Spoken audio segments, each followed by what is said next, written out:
Feedback.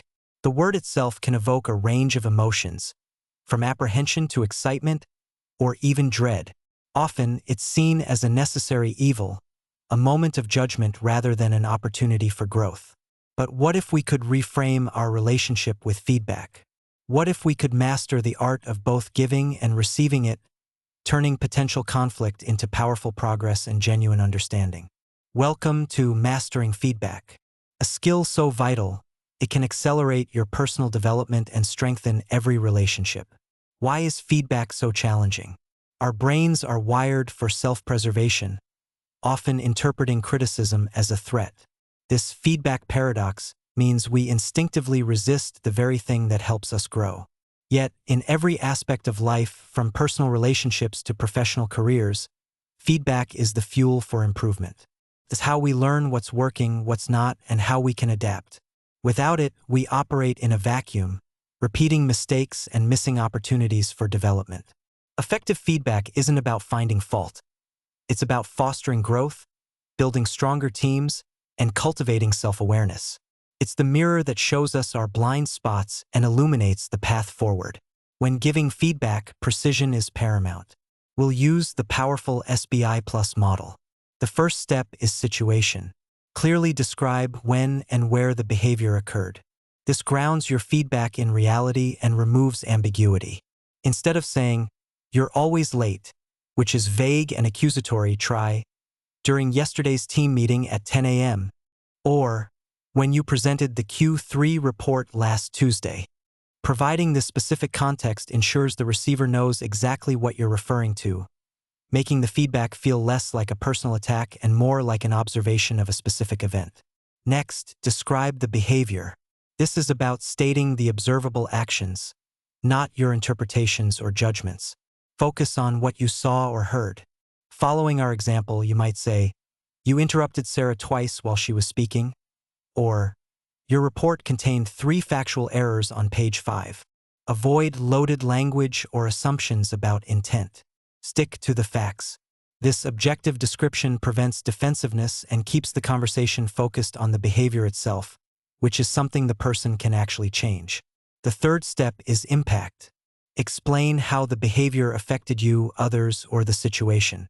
This is crucial for the receiver to understand the significance of their actions. Continuing our example, which made it difficult for Sarah to finish her thought and for the team to follow the discussion. Or, as a result, we had to spend an extra hour verifying the data, delaying our submission. When people understand the real-world consequences of their actions, they are far more likely to be motivated to change. This shifts the feedback from a personal critique to a shared understanding of outcomes. Finally, the plus is about looking forward and collaborating on solutions. Feedback shouldn't just highlight problems. It should also guide towards improvement. This can be a collaborative process. Ask, "What are your thoughts on how we can prevent this in the future?" Or suggest, "Perhaps we could try implementing a check-in system before presentations." This shifts the conversation from blame to problem-solving, empowers the individual to take ownership of their development, and reinforces that the goal is growth, not punishment.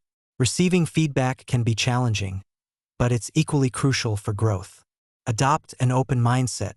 First, listen actively. Resist the urge to interrupt or defend yourself immediately. Let the person finish their thoughts. Your primary goal is to understand, not to justify.